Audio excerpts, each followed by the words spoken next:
সাহাবীরা যে ইয়া রাসূলুল্লাহ হাযাল কাতিল, ঠিক আছে খুনি না হয় জাহান্নামে, ফামা বালুল মাকতুল, যে নিহত হইল, যাকে হত্যা করা হলো, সে আবার জাহান্নামে কেন যাবে? কি দোষ করলো সে? নবী সাল্লাল্লাহু আলাইহি ওয়াসাল্লাম কি বলেছে? ইন্নাহু কানা হারিসান আলা কাতলে, কারণ সেও উদ্গ্রীব ছিল মারার জন্য, খুন করার জন্য, কিন্তু পারেনি, সে পারেনি। কিন্তু আপনি খালি হাতে, নিরস্ত্র, আর মেরে দিল, শহীদ।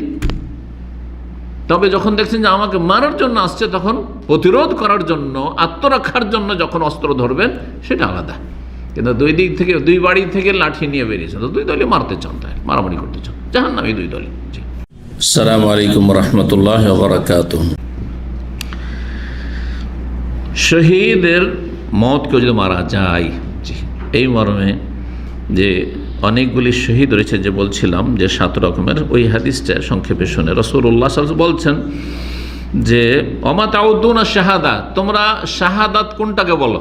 আল্লাহ যে শহীদ হইল, এটা কাকে শহীদ তোমরা বলে? কালু আল কাতলু ফি সাবিলিল্লাহি তাআলা, আল্লাহর রাস্তায় কেউ যদি নিহত হয় আল্লাহর কালেমা উঁচা করতে, তাহলে সে শহীদ হলো। তখন রাসূলুল্লাহ সাল্লাল্লাহু আলাইহি ওয়াসাল্লাম বলছেন আশ-শাহাদাতু সাবউন সিওয়াল কাতল ফি সাবিলিল্লাহ, আল্লাহর রাস্তায় নিহত হওয়া ছাড়াও 7 রকমের আরো শহীদ রয়েছে। এক হচ্ছে আল মাতউনু শাহীদুন, প্লেগ মহামারীতে কেউ যদি মারা যায়, শহীদ। যেই রোগগুলিতে, তাউন যদিও বিশেষ ধরনের প্লেগ, কিন্তু যেই রোগগুলিতে মহামারী ধরনের, যে অনেক লোক মারা যাচ্ছে একসাথে, এক পরিবার থেকে 2-4টা মরে গেল, যেমন এক সময় ছিল কলেরাতে মারা যেত, তারপরে আপনার গুটি বসন্ত, এই ধরনের যে রোগগুলি, করোনা ছিল, করোনায় আল মাতুন ও শাহিদ, তাউন মহামারী প্লেগে কেউ যদি মারা যায় তাহলে শহীদ। অল গারকো শহীদ, কেউ যদি পানিতে ডুবে মারা যায়, শহীদ। ও সাহেব জাতিল জম্বে শহীদ, এক ধরনের বিষাক্ত ফোড়া সাইডে পার্শ্বদেশে হয়, যে কোনো রকমের এমন কিছু বিষাক্ত, ছটপট করে মারা গেল, বিষাক্ত কিছু হয়েছে, শহীদ। তখনকার যুগে 1400 বছর আগে ক্যান্সারের আবিষ্কার হয়নি।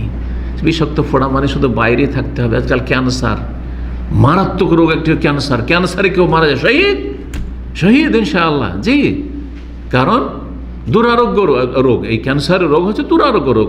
একটা স্টেজে পৌঁছে গেলে সাধারণত আর বাঁচানো যায় না, একদম প্রথমখানি যদি হয়, আর ততক্ষণ পর্যন্ত মানুষ বুঝতেও পারে না। যতক্ষণ পর্যন্ত তার সমাধান আছে, চিকিৎসা আছে হয়তো, তখন আর বুঝতে পারে না, টের পায় না যে পজিটিভ হয়ে গেছে, সে মানে ক্যান্সার আছে। শহীদ ওয়াল মাবতুন ও শহীদ, পেটের রোগে কেউ যদি মারা যায়, আভ্যন্তরীণ শরীরের ভিতরে কোনো রোগ আছে, যে কোনো রোগ, মাবতুন বাতন থেকে। ও সাহেব, এই জন্য কেউ যদি গ্যাসের রোগী, আলসার হয়ে গেছে, ক্যান্সার হয়েছে, আরও কিছু হয়েছে, কোনো কিছু ড্যামেজ হয়ে গেছে, লিভার ড্যামেজ হয়ে গেছে, কিডনি ড্যামেজ হয়ে গেছে, মারা গেছে, সবগুলি সামিল হতে, সবগুলি সামিল এইরকম রোগে। ও সাহেবুল হারকে শহীদ, হারকে, যে জ্বলে মারা যাবে, আগুনে জ্বলে মারা গেছে, শহীদ ইনশাআল্লাহ। কিন্তু শহীদ হওয়ার জন্য সর্বনিম্ন যে বৈশিষ্ট্য থাকতে হবে তা হচ্ছে ঈমান, ইসলাম, তাই না? মুমিন না শহীদ হবে, মুসলিম না শহীদ হবে? এখন মুসলিম আসে, নাস্তিক শহীদ নাকি, বড় শিরক করে, মাজারে সেজদা করে, শহীদ? কিসের শহীদ? মুশরিক, মুনাফিক, আসলে ইসলাম বিদ্বেষী, মুসলিমের সন্তান কিন্তু ইসলাম বিদ্বেষী, সে শহীদ। কালকে তসলিমার নাসরিন এরকম কোনো কিছুতে মারা গেল, শহীদ। আর আমাদের মুসলিম জাতি এত অজ্ঞ জাতি, আমাদের উপমহাদেশের জাতি, যে অমুসলিম কাফের কত শহীদ বলছে, তুই এদেরকে বলবে না কেন? এগুলোকে কথা বোঝা গেছে না? তাহলে শহীদ হওয়ার জন্য সর্বনিম্ন যোগ্যতা মুসলিম হইতে হবে, যদিও ফাসিক, সে চোর হইতে পারে, কিন্তু চুরি করতে গিয়ে মারা যায়নি, তারপরে জুলম করা হয়েছে, তাকে মেরে দেওয়া হয়েছে, হইতে পারে। সে মহামারীতে মারা গেছে, হইতে পারে।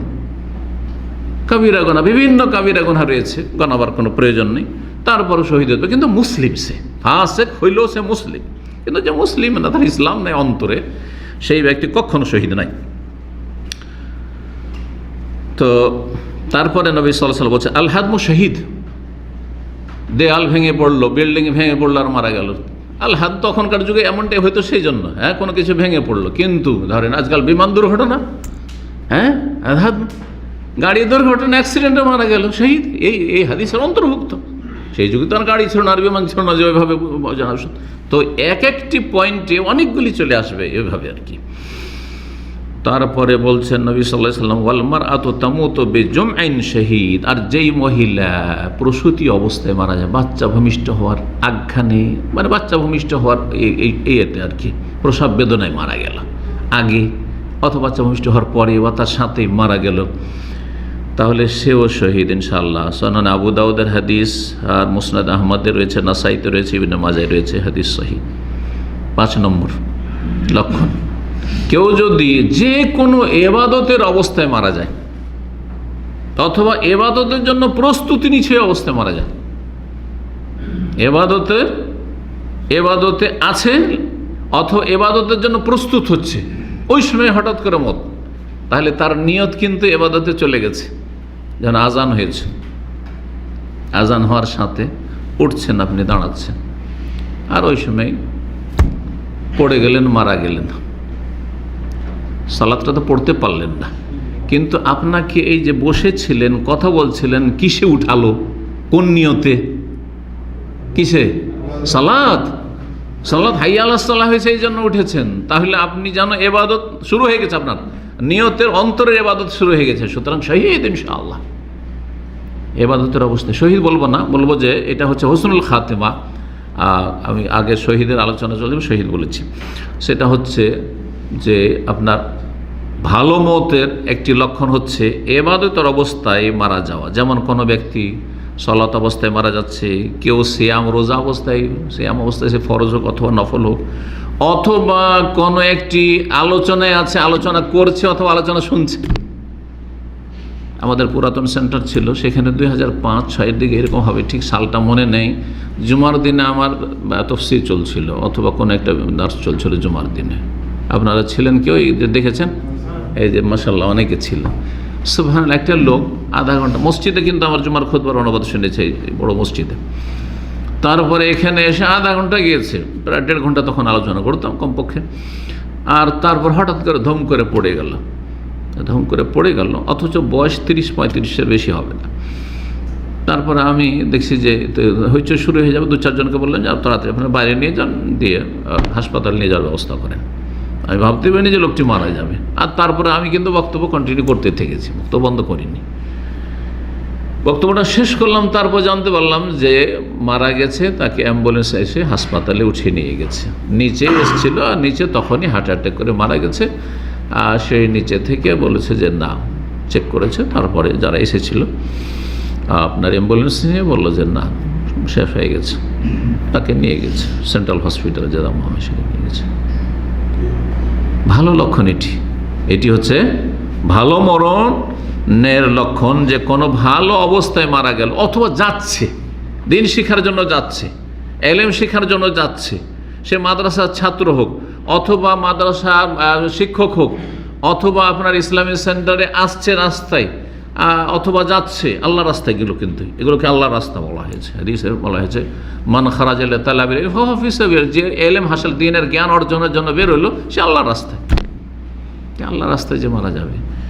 তো বলছিলাম, কেউ যদি এবাদতের অবস্থায় মারা যায়, এবাদতের সৎ নিয়ত নিয়ে মারা যায়, তাহলে এবাদতের অবস্থা যে কোনো এবাদত হোক না কেন, তাহলে সেই ব্যক্তি এইরকমই হজের অবস্থায়, ওমরার অবস্থায়, এহরাম অবস্থায়, এহরামে আছে আর মারা গেল, ভালো, তার এটা ভালো লক্ষণ। এই মরণটি ভালো লক্ষণ, এমন ভালো লক্ষণ যে নবী সাল্লাল্লাহু আলাইহি সাল্লাম বলেছেন যে এহরাম অবস্থায় মারা গেছিল, বলে ইগসেলু হবে মাইন ওয়া সিদরিন, তাকে পানি এবং বরই পাতা দিয়ে, কুল পাতা দিয়ে গোসল দিয়ে দাও।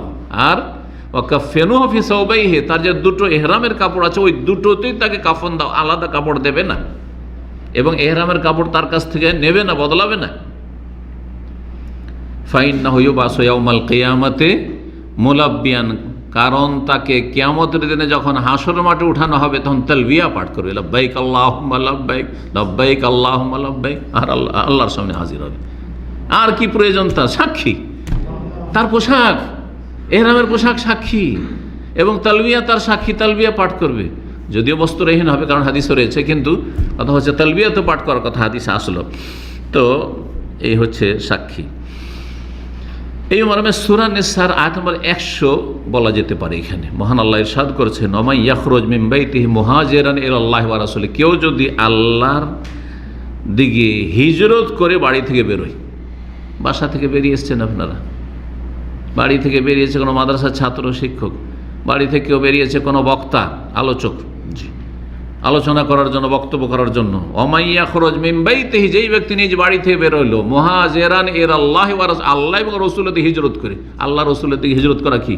আল্লাহর দিনের জন্য, আল্লাহর দিনের জন্য। সেটা মসজিদে ইবাদত বন্দেগীর জন্য হোক, আর দিন শিখার জন্য হোক, এলেমের জন্য হোক, আমল করার জন্য হোক, যে কোনো কাজে, ভালো কাজে হোক, নেকির কাজে যাচ্ছে, বাপ মার সাথে দেখা করতে যাচ্ছে, ছেলে মেয়ের সাথে দেখা করতে যাচ্ছে, এবং এই ইমানি চেতনা নিয়ে যে ছেলে মেয়েদের হক আছে, সে সফরে যাচ্ছে। সফরে নেকি পাবেন, কিন্তু নেকির নিয়তটা থাকতে, ইন্নামাল আমালু বিন্নিয়া। অধিকাংশ লোকেরা ওই নিয়ত করেন না। ও 2 বছর 3 বছর হয়ে গেল ভাই যায়নি, তো একটু দেশে যাচ্ছি। কিন্তু এই ইমানি চেতনা নিয়ে যে আমি আমার স্ত্রীর হক আদায় করার জন্য যাচ্ছি, যেটা আমার উপর ফরজ, আমার ছেলে মেয়েদের হক আছে, তাদের খোঁজ খবর নেওয়া, সরাসরি যাওয়া, যদি সবসময় সময় দিতে পারছি না, কী করবো, পারছি না, তো যাচ্ছি, ছুটি যাচ্ছি, আল্লাহর সন্তুষ্টির জন্য যাচ্ছি, এবং আমার ফরজ দায়িত্ব পালনের জন্য যাচ্ছি, যাতে আল্লাহর কাছে আসামের কাঠগড়ে হাজির না হইতে হয়। তাহলে এই অবস্থায় আল্লাহর উদ্দেশ্যে আপনার এই হিজরত, আল্লাহর উদ্দেশ্যে আপনার এই যাত্রা।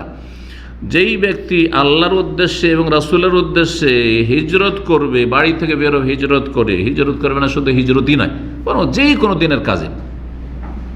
আমাদের যখন দুর্ঘটনা হয়েছিল রিয়াজ থেকে আসার পথে, দামাম থেকে 100 কিলোমিটার দূরে, এই কয়েক বছর আগে, যে 2016 সম্ভবত ছিল, তো ওই সময় 2 জন, আল্লাহ তাদের শাহাদাত কবুল করুন। তো তাদের সম্পর্কে যখন জানলেন আমাদের ডাইরেক্টর, তো এই আয়াতটি পড়েছিলেন।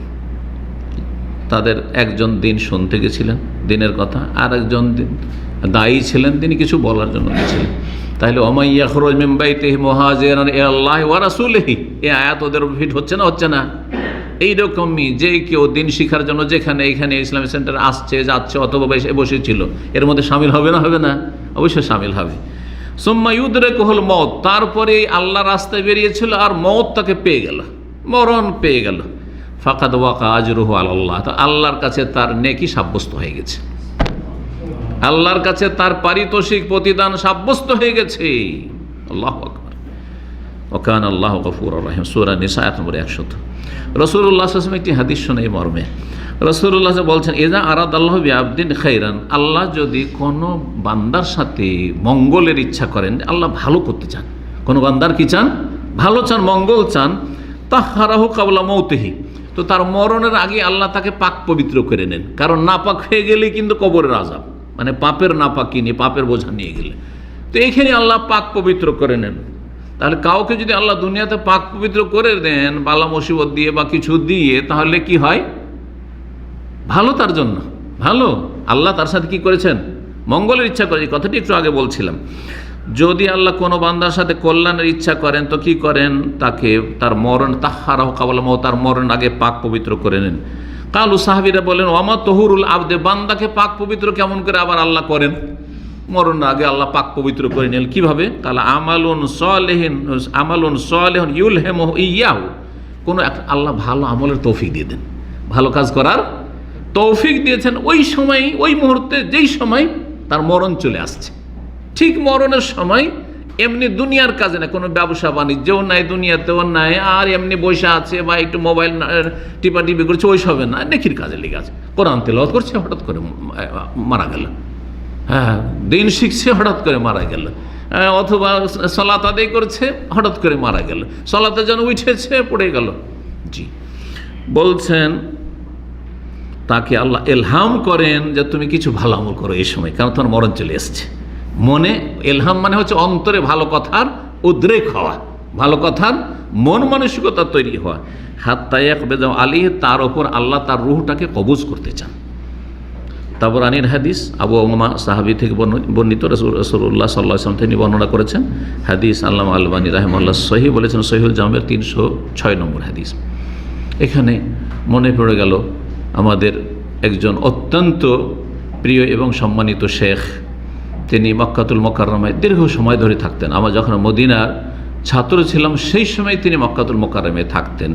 তিনি হচ্ছেন আল্লামা শেখ ওজাইর শামস রাহিমাহুল্লাহ তাআলা। তিনি জামিয়া সালেফা বানারস থেকে, আমরা যে মাদ্রাসা থেকে পড়েছিলাম সেখান থেকে পড়ে এসে মদিনা ইউনিভার্সিটিতে ভর্তি হয়েছিলেন, সেখানে অনার্স করেছেন। আর তারপরে মক্কাতুল মোকাররমায় তিনি মাস্টার্স এমফিল করেছেন। তারপরে সেখানে পিএইচডি কমপ্লিট প্রায় হয়ে গেছিল, কিন্তু তার যে সুপারভাইজার ছিলেন একজন ইজিপশিয়ান, তার সাথে মতের ভিন্নতার কারণে তার সাথে একটা খারাপ আচরণ করে থাকেন। তারপরে তিনি আর সেদিকে যাননি, তিনি গবেষণায় লেগে যান রাহিমাহুল্লাহ তাআলা। তার সাথে অনেকবারই আমার দেখা সাক্ষাৎ হয়েছে, দেখা হয়েছে মক্কায় কয়েকবার দেখা হয়েছে, বিভিন্ন মজলিসে হারামেও দেখা হয়েছে রাহিমাহুল্লাহ তাআলা। আর তার সাথে ইন্ডিয়াতে দেখা হয়েছে জামিয়া বুখারীতে, যেখানে আমি শিক্ষকতা করতাম এক সময়, সেখানে উনি গিয়েছিলেন। আর ওনার 4 ভাই তারা মাদানী, সুবহানাল্লাহ। পরিবার খুব এলমি পরিবার, কিন্তু 4 ভাই তারা মাদানী। তার মধ্যে 2 ভাই আমাদের যুগে একই সময়, যদিও একই ফ্যাকাল্টিতে ছিলাম না, কিন্তু একই সময়ে 2 ভাই লেখাপড়া করতো জামিয়া ইসলামিয়াতে। তার মধ্যে এক ভাই একসময় আমার সাথে কলিগ হয়ে শিক্ষকও ছিলেন জামিয়া বুখারীতে। এখানে আমার দাম্মাম আসার আগে, আজকে থেকে 25 বছর আগের কথা বলছি। তো সেই সময় তিনি ওখানে গিয়েছিলেন আমাদের ওখানে মেহমান হয়ে, আর আমাদের সাথে তিনি বসেছিলেন সেই মাদ্রাসা জামিয়া বুখারীতে। তো তার ইন্তেকালটা কিন্তু এইরকম হয়েছে, সুবহানাল্লাহ। বসে আছেন ছাত্রদেরকে নিয়ে দিনের কথা বলছেন, নেকির অবস্থায় ছিলেন। এটা একটা ভালো লক্ষণ মরণের, যে দিনের কথা আলোচনা করছিলেন। আর আল্লাহু আকবার আজান হয়েছে, আর এশার সালাতের আজান হয়েছে। এশার সালাতের জন্য দাঁড়িয়েছেন, নিয়তটা কি, যে উজু করে সালাতে যাব। যেমনই দাঁড়িয়েছেন তেমনই সুবহানাল্লাহ হার্ট অ্যাটাক হয়েছে, আছাড় খেয়ে পড়ে গেলেন, সাথে সাথে ইন্তেকাল করলেন রাহিমাহুল্লাহ তাআলা। খুব বড় আলেম ছিলেন এবং খুব বড় গবেষক ছিলেন। এই রকমের গবেষক, আলেম এবং সালাফি কোরআন সুন্নাহ অনুসারী আলেম পৃথিবীতে আজকাল খুব কমই আছে, বিরল। এবং অত্যন্ত তিনি ভদ্র মানুষ ছিলেন, আর বড়ই উত্তম চরিত্রের অধিকারী ছিলেন, যেগুলি বলার সময় নেই, যেহেতু সময় লম্বা হয়ে গেছে। দোয়া করে রব্বুল আলমীর কাছে আল্লাহ রব্বুল আলম তার উপর রহম করেন রাহিমাহুল্লাহ তাআলা রাহমাতান ওয়াসিয়া, এবং তার গুনাহ খাতা মাফ করে দেন, তার মর্যাদাকে আল্লাহ উঁচা করেন, তাকে আল্লাহ জান্নাতুল ফিরদৌস দান করেন, এবং তার যে শোক সন্তপ্ত পরিবার পরিজন রয়েছে তাদেরকে আল্লাহর উত্তম ধৈর্য ধারণে তৌফিক দান করেন, এবং আল্লাহ তাদের ভালো তরবিয়তের, ভালো দেখাশোনার জন্য আল্লাহ ব্যবস্থা করে দেন। তো এই ছিল হাদিস। 6 নম্বর, কেউ যদি মদিনায় ধৈর্য ধারণ করে থাকতে পারে, মদিনায় থাকলো, মদিনায় মারা গেল, কিন্তু ধৈর্য ধারণ করে, এটা একটা শর্ত আছে কিন্তু। তাহলে মদিনায় শুধু পেটের জন্য থাকলে হবে না, এই ফজিলত পাবে না। আজকাল সৌদি আরবের অর্থনৈতিক অবস্থা ভালো, সেই জন্য আমি সৌদি আরব ছেড়ে যাব না, আমি মদিনা ছেড়ে যাব না, মক্কা মদিনাতে থাকবো, এইরকম তো অনেকে থাকতে চায়। কিন্তু হ্যাঁ, অভাবের সময়, যখন এখানে দুর্ভিক্ষ ছিল, অভাব ছিল, অথবা এখনও হয়তো অভাব নেই আলহামদুলিল্লাহ, কিন্তু আমার দুনিয়া গরজ নাই, আমি ডাল ভাত যা কিছু পাই, আর এখানে যদি আমি 5000 পাই, আর যদি আমি মদিনাতে 1000, 2000, 1500 পাই, কোনো রকম পেট চলে, সেখানে আমি থাকবো।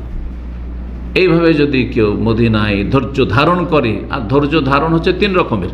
আসসাবরু আলা তাআতিল, আল্লাহর দিনের উপর ধৈর্য ধারণ করা, আল্লাহর দিন আঁকড়ে ধরে থাকা। তাহলে দিন পালন করতে হবে মদিনা থেকে। মদিনায় বেনামাজি হয়ে থাকলে হবে না, মদিনায় পাপ করলে হবে না, এইসব মর্যাদা পাওয়া যাবে না।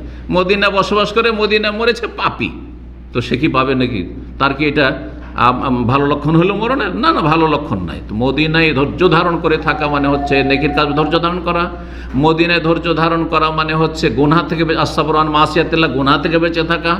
মদিনায় ধৈর্য ধারণ করা মানে হচ্ছে বালা মুসিবতের ওপর, আর্থিক সংকটে বা বিভিন্ন রকমের বালা মুসিবত, সেই বালা মুসিবতে সবর করা, ধৈর্য ধারণ করা। কারণ নবী সাল্লাল্লাহু আলাইহি ওয়াসাল্লাম যখন প্রথম মদিনায় হিজরত করে এসেছিলেন, তখন মদিনায় খুব রোগ হইত, মদিনার আবহাওয়া ভালো ছিল না। এই ফজিলত সেই সময় নবী সাল্লাল্লাহু আলাইহি ওয়াসাল্লাম বর্ণনা করেছেন মদিনার। তো এই মর্মে একটি হাদিস রয়েছে আবু হুরায়রা রাদিয়াল্লাহু তাআলা আনহু থেকে, আল মদিনা, মদিনা সম্পর্কে বলছে, মান সাবার আলা শিদ্দাতি ওয়া লাওয়াইহা, কেউ যদি মদিনার কষ্টে এবং বিপদ আপদে, দুর্যোগে ধৈর্য ধারণ করে থাকে, কুনতু লাহু শাফিয়ান আও শাহিদান ইয়াউমাল কিয়ামাহ, তাহলে তার জন্য আমি সুপারিশকারী হব কিয়ামতের দিনে, এবং তার জন্য সাক্ষী থাকব। হয় সাক্ষী থাকো বলেছেন, নয় সুপারিশকারী। মুসনাদ আহমদ তিরমিজিতে হাদিস রয়েছে, সিলসিলা সহিহা 4073। আর এই হাদিসটি অন্য ভাষায় সামান্য পার্থক্যের সাথে সহিহ মুসলিমও রয়েছে 2446। ওই হাদিসটি শোনায় নবী সাল্লাল্লাহু আলাইহি ওয়াসাল্লাম মের কাছে বলছেন, হ্যাঁ, এক লোক বসেছিলেন আব্দুল্লাহ বিন ওমরের কাছে। সেই লোক হচ্ছে জুবাইরের স্বাধীনকৃত গোলাম। ফিতনার সময় যখন কলহ বিবাদ চলছিল, সে উমাইয়া আমলে জুলম অত্যাচার চলছিল, এই শহরে থাকবো না, গ্রাম অঞ্চলে কোথাও চলে যাব, মদিনা ছেড়ে চলে যাব, এই তার চিন্তা চেতনা ছিল। তো এসে সে বলছেন যে একজন মহিলা, সে কৃতদাসী ছিল, স্বাধীনকৃত দাসী, সালাম দিল। আসার পরে বলছে, ইন্নি আরাতুল খুরুজ ইয়া আব্দুর রহমান। আব্দুল্লাহ বিন ওমরকে বলছে যে আমি মদিনা থেকে বেরিয়ে যেতে চাই। ইস্তাদ আলাইনা জামানা খুব কঠিন হয়ে গেছে, এখানে বসবাস, ফিতনা, বালা মুসিবত, আমি থাকবো না। তখন বললেন যে আব্দুল্লাহ বিন ওমর বললেন, ও কদি লোকা, এই মূর্খ, এই বেকুফ, তুমি নির্বোধ, তুমি এখানেই থাকো। ফাইনি সামেত রাসূলুল্লাহ সাল্লাল্লাহু আলাইহি ওয়াসাল্লাম, আমি রাসূলুল্লাহ সাল্লাল্লাহু আলাইহি ওয়াসাল্লামকে বলতে শুনেছি, ইয়াকুল লা ইয়াসবিরু আলা লাওয়াহি শিদ্দাতিহা আহাদুন ইল্লা কুনতু লাহু শাফিয়ান আও শাহিদান ইয়াউমাল কিয়ামা। মদিনার কষ্ট, বিপদ আপদ আর দুর্যোগে কেউ যদি সবর করে থাকে, তার জন্য আমি সাক্ষী হব বা সুপারিশকারী হব। সহিহ মুসলিম হাদিস রয়েছে। শেষখানে 7 নম্বর, এটা দিয়ে শেষ করছি, এটা হচ্ছে তওবার উপরে যদি কেউ মারা যেতে পারে, তওবা করে কেউ যদি মারা যেতে পারে, এই জন্য সবসময় বেশি বেশি তওবা করতে হবে। তওবা মানে শুধু মুখে পাঠ করলে হবে না, ভুল হয়েছে ফিরে আসেন, আর ওই ভুল করবেন না। একবার হয়ে গেছে আর ভুল করবো না। যেমন একবার যদি আছাড় খেয়ে নেন কোনো জায়গায়, ওই জায়গায় কিন্তু মনে থাকবে যে এখানে একবার আছাড় খেয়েছি, ঠিক না? তো একটা গুনাহ করেছেন, একবার হয়েছে, বারবার হবে নাকি? না, বারবার হবে না। আপনার ঈমান যদি ভালো থাকে তাহলে আপনার বারবার একই গুনাহ হবে না। হয়ে গেছে, একবার হয়ে গেছে, পদস্খলন ঘটেছে, আর গুনাহ হবে না। এই মর্মে একটি লম্বা হাদিস রয়েছে, তার একটি অংশ। ওই যে এক লোক 99 জনকে খুন করেছিল, জানা আছে না? সহিহ হাদিস। তারপরে গিয়ে একটা কাকে জিজ্ঞেস করেছিল? হ্যাঁ, না, জিজ্ঞেস করে এক আবেদকে, সে আলেম না, একটা জাহেল পরেশগার লোক, মুরব্বী, দেখেছে দাড়ি টাড়ি আছে, যেমন আমাদের বাঙালি জাতি কি দাড়ি দেখলে হুজুর মনে করে ফতোয়া জিজ্ঞেস করে বসে। রাস্তায় চলছে, দাঁড়িয়ে দেখেছে, হুজুর বলছে না, ওই রকমই ছিল। ওই হুজুরকে জিজ্ঞাসা করেছে, হুজুর মনে করে, আসলে হুজুর নাও, পরেশগার লোক ছিল, ওকে জিজ্ঞাসা করেছে। তখন ও বলছে, তুমি 99টা লোক খুন করে বলছো তওবা, তোমার তওবা হয়? তোমার মতো পাপী দুনিয়াতে আছে? তাই নাকি? আমার যখন তওবা কবুল হবে না তো কি বলতে, একে শেষ করে দিই। যখন আমাকে জাহান্নামে যেতে হতো ভালো করে যাই, তো 100টা পুরা করিয়ে দিল। তারা ফের চিন্তা হলে, দেখি আবার জিজ্ঞেস করি কাউকে। তখন এক আলেমের কাছে গেছে। আলেমের কাছে জিজ্ঞেস করতে হবে কার কাছে এলেম আছে। হ্যাঁ, শুধু রূপ চেহারা দেখে নয়, জানতে হবে যে অমুক সত্যি আলেম, কোরআন শোনার আলেম। ওই আলেমের কাছে গিয়ে যখন তাকে বলা হলো যে ওর কাছে তোমার সমাধান পেতে পারো, এসে জিজ্ঞাসা করছে যে আমার কি তওবা আছে? আমার তওবা কবুল হবে? তো 100টা লোকে খুন করে ফেলেছি। কত বড় পাপী চিন্তা, 100 লোককে খুন করে, সেঞ্চুরি করে ফেলেছে। তখন সে আলেম বলছেন, অমাইয়াহুল বাইনা ওয়া বাইনা তওবাতে, তওবা এবং তার মাঝে কে অন্তরায় হতে পারে? কে তার তওবাতে বাধা দিতে পারে? তওবা অবশ্যই কবুল হবে। কেন তওবা কবুল হবে না? আল্লাহর সামনে তওবা করে, কেন তওবা কবুল হবে না? যাও, তুমি ভালো মানুষ, অমুক এলাকা আছে, ওখানে চলে যাও, আর ওখানে গিয়ে আল্লাহর ইবাদতবন্দি করো। আর যাচ্ছিল রাস্তায়, তারপরে রাস্তায় অর্ধেক রাস্তায় গিয়েছে, আর মরণ চলে এসছে। শেষখানে কি ছিল? আযাবের ফেরেশতা, রহমত, জান্নাতের ফেরেশতা, জাহান্নামের ফেরেশতা, দুই দল ফেরেশতা এসে মানুষের রূপ ধরে এসে কি করছে? টানাটানি শুরু করে। মানুষের রূপ ধরে এসে বিচারক এসছে, কিন্তু তারা ঝগড়া করছিল। বলছেন যে ওই রকম ওখানে করে গিয়ে মারা গেল। যখন মারা গেল তখন ঝগড়া শুরু হয়ে গেল। রহমতের ফেরেশতা, রাজার ফেরেশতা, রহমতের ফেরেশতা বলছে, রহমতের ফেরেশতা যে কথাটি বলেছে এটা হচ্ছে আমাদের বিষয়, যা তায়েবান মুকবিলান বিকলবিহি ইলাল্লাহ, এ তো তওবা করে এসেছে। 100টা খুন করলে কি হবে? এ তো তওবা করে আল্লাহর কাছে এসেছে। এদিকে যাচ্ছিল কি করতে? ওকে পাপ করার জন্য যাচ্ছিল না, নেকি করার জন্য যাচ্ছিল? তওবা করে যাচ্ছিল যে আরো ভালো মানুষ হয়ে যায়, ভালো মানুষের সংসর্গে যায়। সেই জন্য তোমরা তাকে জাহান্নামে নিতে পারবে না।